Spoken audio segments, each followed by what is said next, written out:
Since we are so close to Valentine's Day, I've decided to do a DIY massage oil. It's super quick and easy.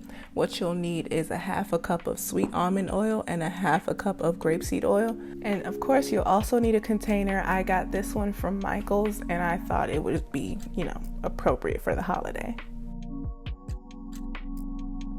So you'll just combine the grapeseed oil and the sweet almond oil.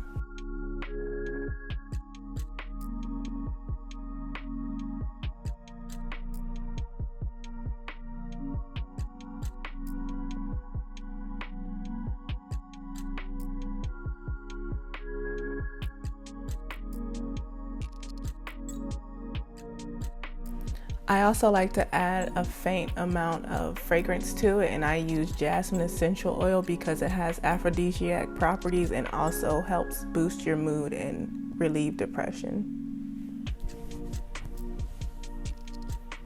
I added about 5 drops. Plus, I just love the way it smells. And that's all there is to it. All you have to do is just shake it up and use it.